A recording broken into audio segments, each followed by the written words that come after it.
टिक टिक करती घड़ी की सुई के कांटे जैसे जैसे आगे बढ़ रहे हैं वैसे वैसे ही चंद्रयान 3 के लॉन्च होने का समय नज़दीक आता जा रहा है। 14 जुलाई शुक्रवार के दिन 2:35 पर भारत श्रीहरिकोटा से चंद्रयान 3 लॉन्च कर देगा। जैसे ही ये चांद पे उतरने में सफल होगा, भारत ऐसा करने वाला चौथा देश बन जाएगा। इसके साथ ही साउथ पोल पर उतरने वाला पहला देश भी बन जाएगा।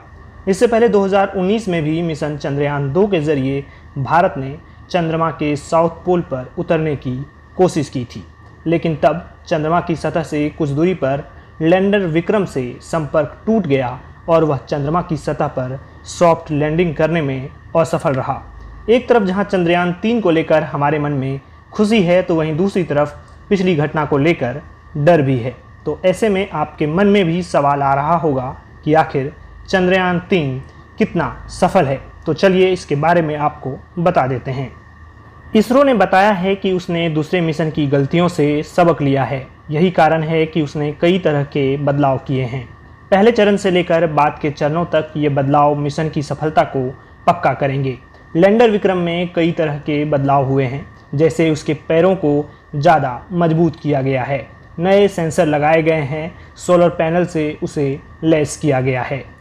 एक सबसे बड़ा बदलाव जो हुआ है वह है लैंडिंग एरिया का बढ़ाया जाना। चंद्रयान मिशन 2 में लैंडिंग साइट 500 मीटर गुना 500 मीटर थी। इसके सेंटर में इसरो ने लैंडिंग की योजना बनाई थी, लेकिन अब लैंडिंग साइट को 4 किलोमीटर गुना 2.5 किलोमीटर कर दिया गया है। कोशिश तो सेंटर पॉइंट पर उतरने की होगी, लेकिन इस क्षेत्र के आसपास भी विक्रम उतर सकता है। इससे विक्रम को ज़्यादा फ्लेक्सिबिलिटी मिलेगी। चंद्रयान 2 ऑर्बिटर से मिली हाई रेजोल्यूशन इमेजेस से लैंडिंग साइट को बेहतर समझने में मदद मिली है।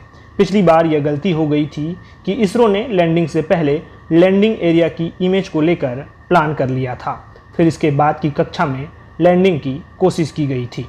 इस बार चंद्रयान 3 में बड़े और शक्तिशाली सोलर पैनल का इस्तेमाल किया गया है और स्पीड को कंट्रोल करने के लिए एक्स्ट्रा सेंसर लगाए गए हैं। इसके साथ ही चंद्रयान 2 की सॉफ्टवेयर समस्या को भी ठीक किया गया है।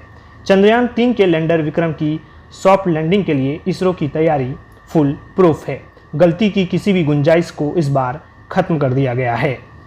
आइए आपको इस मिशन के बारे में कुछ और जानकारी बता देते हैं। चंद्रयान 3 के साथ मिशन चंद्रयान 2 की तरह ऑर्बिटर को नहीं भेजा जाएगा, क्योंकि चंद्रयान 2 का ऑर्बिटर अभी भी चांद की कक्षा में चक्कर लगा रहा है। इस बार ऑर्बिटर की जगह पर प्रोपल्शन मॉड्यूल लगाया गया है, जो चंद्रयान 3 के लैंडर की सॉफ्ट लैंडिंग के दौरान नेविगेशन में मदद करेगा।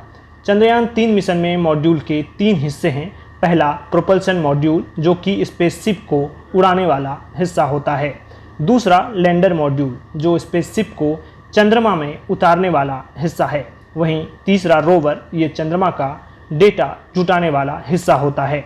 आपको बता दें कि 14 जुलाई को चंद्रयान 3 को LVM-3 रॉकेट से लॉन्च किया जाएगा। खास बात यह है कि LVM-3 रॉकेट चंद्रयान 2 को लॉन्च करने वाला GSLV-MK3M1 का ही अपग्रेडेड वर्जन है। इसीलिए इसे चुना गया है, क्योंकि अब तक इससे 6 मिशन लॉन्च किए जा चुके हैं जो कि सफल रहे हैं।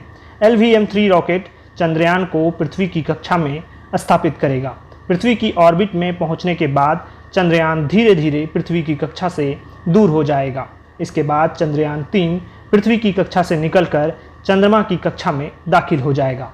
चक्कर काटते काटते चंद्रयान जब चांद की निचली कक्षा में दाखिल हो जाएगा, तब लैंडर को उतारने की तैयारी शुरू होगी, जहां सबसे बड़ी चुनौती होगी।